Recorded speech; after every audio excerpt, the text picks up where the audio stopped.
Subscribe Abah Channel.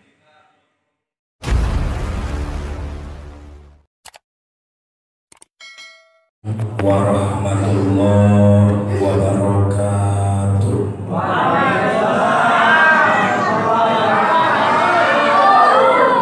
Alhamdulillahilladzi an'ama alaina bi ni'matil imani wal islam.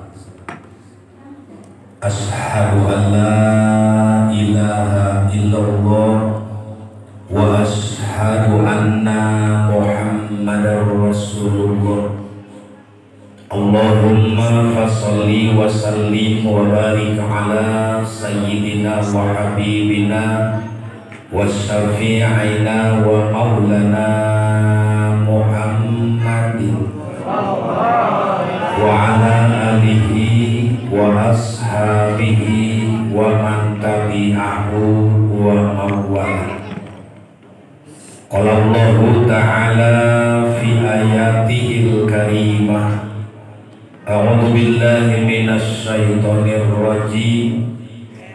Syahrul Ramadan alladzi unzila fihil Qur'an hudan linnasi wa bainatin minal huda wal furqan. Shadaqallahul aliyyul azim. Walidzalika qala Rasulullah sallallahu alaihi wasallam, as-sawmu li wa ana asibihi. Shadaqallahul aliyyul azim. Hadratal mukarramin wal mukarramatin, hadirin kaum muslimin, hadirat kaum muslimat, para bapak ibu semua yang hadir, insyaallah Allah selalu berikan sehat walafiat. Alhamdulillah, kita panjatkan puji syukur kehadirat Allah, di mana Allah selalu mengijabah doa-doa kita, mengijabah harapan-harapan dan keinginan kita, terutama sampai pada malam ini terbukti bahwasanya doa kita dikabul oleh Allah Subhanahu wa taala. Alhamdulillah, kita sudah melaksanakan puasa 18 hari bagi yang puasa. Yang tarawih malam ini juga sudah 19 kali. Alhamdulillah bagi yang tarawih. Apa itu tarawih? Tarawih itu 2 rakaat istirahat. Itu namanya tarawih. Maka kalau nggak ada istirahat bukan tarawih namanya. Jadi diseling, tarawih itu istirahat, sholat di mana dapat 2 rakaat, salam, kemudian istirahat. Nah, alhamdulillah dari malam pertama, kedua, sampailah pada malam yang ke-19. Allah masih memberikan kita kekuatan lahir batin. Melaksanakan puasa bukan hanya lahir, tapi membutuhkan batin. Artinya puasa bukan hanya membutuhkan badan yang sehat, tapi juga rohani yang kuat. Walaupun kita tahu di dalam fikih itu orang yang berpuasa kewajibannya 3. 1, agamanya Islam. Yang kedua, umurnya balik. Yang ketiga, berakal sehat. Itulah kewajiban puasa. Itu hanya kewajiban. Tapi yang punya kewajiban belum tentu mengerjakan kewajiban. Lalu siapa yang akan sanggup mengerjakan kewajiban? Maka Al-Quran yang memberikan jawaban. Ya ayyuhalladzina amanu kutiba alaikumus siyam kama kutiba alal ladzina min qablikum la'allakum tattaqun. Kalau kita lihat di dalam ilmu fikih yang kewajiban puasa tadi 3. Islam balik berakal. Tapi kalau di dalam Al-Quran yang dikhususkan mengerjakan puasa adalah alladzina amanu, orang yang beriman. Walaupun dia Islam, umurnya balik, berakal sehat, kalau nggak ada iman pasti nggak puasa. Siapapun, orang manapun, bangsa manapun, turunan manapun, tidak ada iman maka tidak akan pernah puasa. Sekarang orang nggak puasa, kira-kira taraweh nggak? Wah. Yang wajib aja ditinggalkan, apalagi yang sunnah. Kalau orang puasa nggak taraweh masih wajar. Tapi misalnya yang kurang ajar mah taraweh rajin puasa itu. Iya mas sarwa bae make wajib teu make salah. Seperti itu kira-kira. Iya. Maka oleh karena itulah pada bulan Ramadan ini apa keistimewaan diantaranya? Yang menjadi istimewa Ramadan itu banyak, tapi salah satunya jangan kita lupakan sesuai dengan ayatnya. Syahrul Ramadan alladzi unzila fihil Qur'an. Kira-kira enggak paham tetap ada. Insyaallah balik yang pikiran. Syahrul Ramadan kalau bahasa kita nih, bahwa bulan Ramadan itu unzila diturunkan. Fihi di bulan Ramadan Al-Qur'an. Maksudnya itu berarti Al-Quran Allah turunkan pada bulan Ramadan, tepatnya tanggal 17. Itu menurut Al-Quran. Kapan diturunkan dan di mana tempatnya? Tempatnya adalah di Mekah, namanya Gua Hira. Seiring sejalan usia Nabi 40 tahun, di mana turun Al-Quran yang pertama namanya adalah surat Al-Iqra. Awal daripada turun namanya Iqra. Begitu juga orang yang baru belajar Al-Quran namanya Iqra. Ada nggak orang mulai belajar Al-Quran langsung Yasin? Nggak mungkin. Makanya beli dulu Iqra. Wah, ini buat pemula namanya Iqra. Karena mula-mula turun juga nama suratnya Al-Iqra. Kata malaikat Jibril, Iqra bismi rabbikal ladzi khalaq. Muhammad bacalah. Nabi menjawab, wa ma'ana biqorin. Aku tidak bisa baca. Bukan berarti Nabi ini bodoh, bukan berarti Nabi tidak bisa membaca. Artinya Nabi mengatakan bahwa aku tidak bisa baca karena nggak ada tulis, nggak ada kertas, nggak ada tulisan. Kecuali kalau sekarang, Dil baca kertas nanya, dibaca buka padil. Ayu sartin kasar baini, pamajikuna najuro. Wacana ieu bahasa Arab tapi rada tengah hati. Nah ya, jadi itu tulisan eta. Coba diulang. Ayu sartin, oh maksudnya ieu surat bikenkeun kasar bini.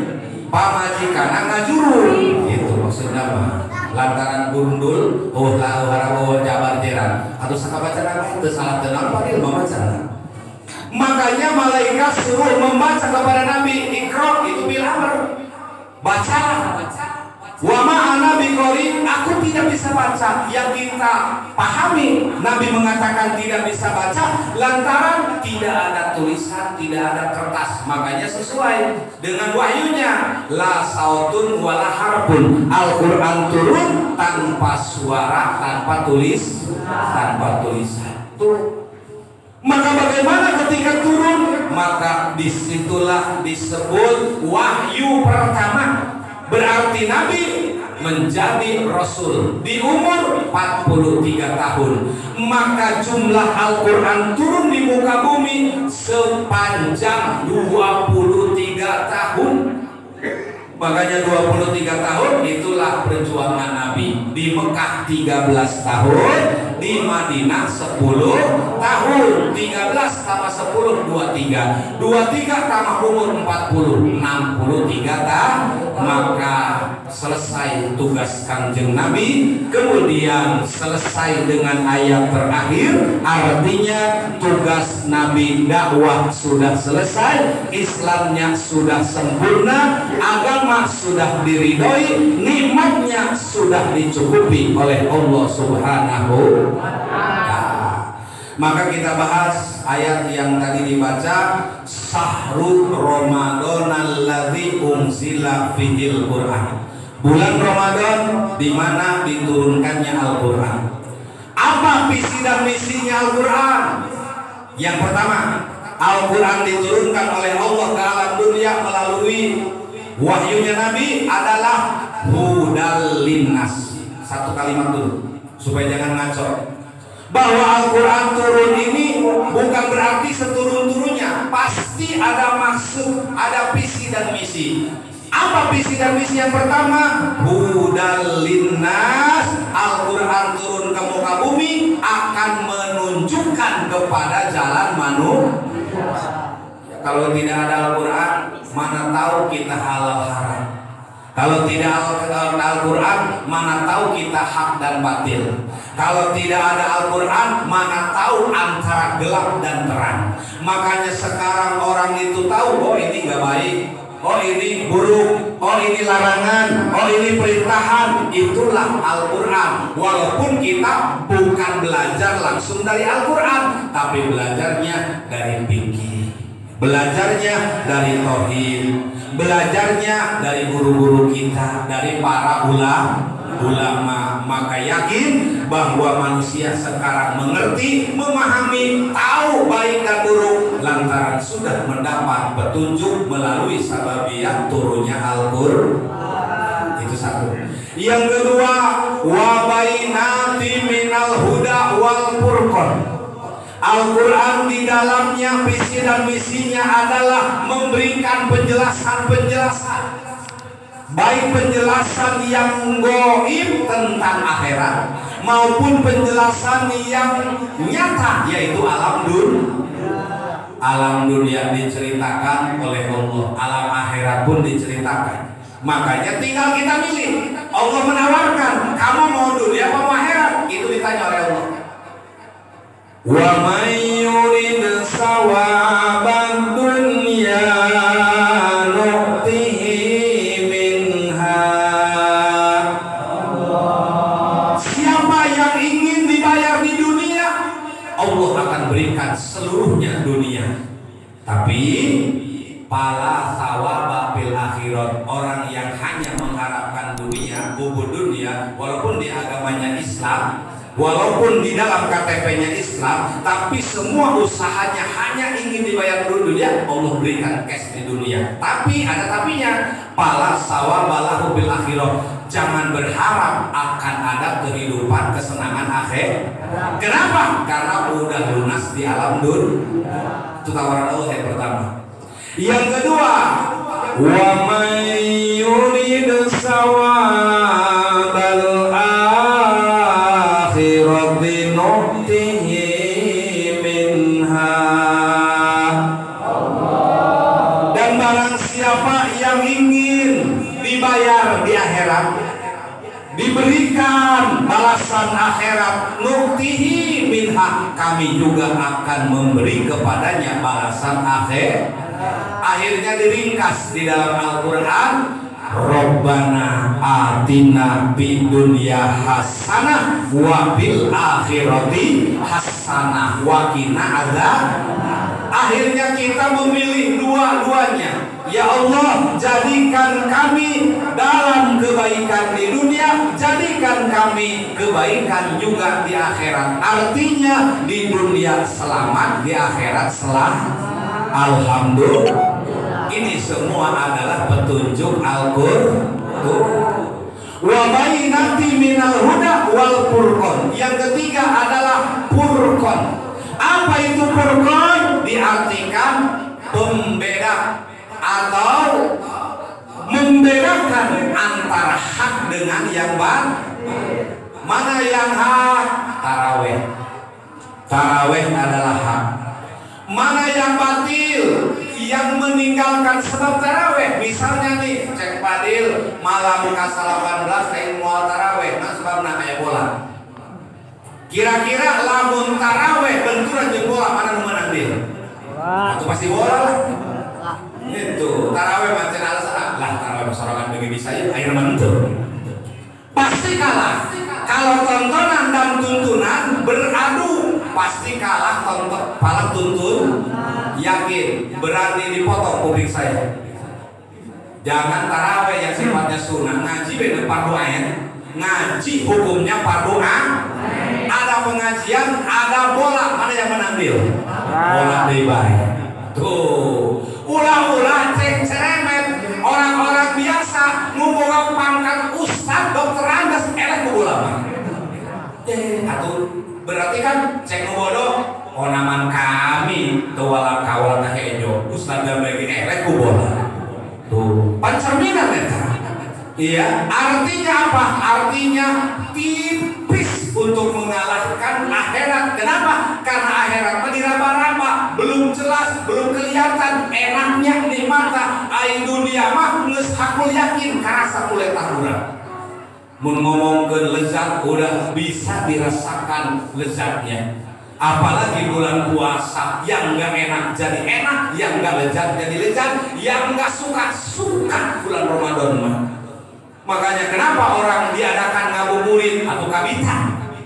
Coba bayangin jam 5 geus muter bae ka taman. Apa aja dilihat, padil ngadeuleun naon bae, hayang kabita. Gorengan hayang, ngadeuleun bubur hayang, ngadeuleun kolak hayang, tai kucing di gogodo we dianggap. Kenapa? Karena orang yang berpuasa mah seleranya tinggi. Kok ngadeuleun ngarokok jeung ngopi. Tuh, iya kan? Kok mau balik jeung kieu mata? Cek acet ya. Bil, lalu ngomong, urang ka warteg ieu. Aya geus sahur keur berarti. Di henteu mah poe dibere 500.000, rokok dahar dijamin. Pasti pikiran. Wah, dia kumaha ngitung kancing we. Buka. Pas tuntuna buka. Waduh. Kenapa? Karena puasa mah beda dengan sholat. Kalau sholat mah nggak bisa bohong, puasa nggak bisa bohong, haji nggak bisa bohong. Orang melaksanakan haji nggak bisa ngumpet. Sekampung orang nganterin ke bandara, bahkan dijemput. Orang zakat tidak bisa sembunyi. Kenapa? Karena ada mustahil. Orang sholat karena ada ruku, ada sujud, ada bacaan. Tapi orang puasa atau tidak puasa tidak ada yang tahu. Seandainya suami ngaku puasa kepada istri di rumah, pura-pura laleles, padahal beranges ngopi, percaya baik pemajikan. Cek pemajikan tenang, kurang neangan bonteng kuat karena ngejelma puasa apakah hayang turutkeun tuh. Tapi begitu Allah malakasun tuh orang yang benar-benar puasa, farhatun inda iftarihi, Allah akan berikan kebahagiaan tersendiri pada saat orang berbuka puasa. Tapi orang yang pura-pura puasa telah menipu dirinya dan pasti hakul yakin di dalam hatinya pasti kecewa. Kenapa? Karena dia berdusta kepada dirinya sendiri. Nah, maka oleh karena itulah hadirin jamaah rahimakumullah, sumber kehidupan manusia berasal daripada Al-Quran. Jadi Al-Quran itu mengatur puasa, mengatur sholat, mengatur haji, mengatur zakat, mengatur rumah tangga, mengatur pisah cerai. Semua dalam Al-Quran itu menjadi dasar pokok hukum Islam, tapi dimatangkan oleh para ijma ulama dan qiyas yang biasa kita kaji. Supaya apa? Supaya kita lebih mudah memahami dan mengerti. Karena Al-Quran dan hadis ibarat padi dan beras, tapi ijma dan qiyasnya ulama yang udah matang ibarat kejo, langsung pokok. Terus Aceh lamun lapar, mendingan beli beas, mendingan beli kejo. Mendingan kejo, mendingan pokok berupa ya, ngaliwat lapar. Itu, ya kan? Nah, jadi inilah hadirin jamaah rahimakumullah, mudah-mudahan udah tanggal 19 mau 10 akhir nih, mulai malam Jumat itu udah masuk kawasan 10 akhir. Tapi ini alhamdulillah tiang masih penuh sampai ke belakang. Mudah-mudahan jamaah semuanya mendapatkan fadilah Lailatul Qadar. Allah berikan sehat panjang umur. Insyaallah semuanya pasti akan ikut merayakan Lebaran. Insyaallah. Pokoknya beli baju jadi Lebaran. Insya mudah-mudahan apa yang menjadi harapan kita, doa kita kita sepanjang Ramadan, salah dan dosa kita diampunkan Allah Subhanahu wa taala. Ini saja, hadana Allah wa iyyakum ajmain. Wassalamualaikum warahmatullahi wabarakatuh.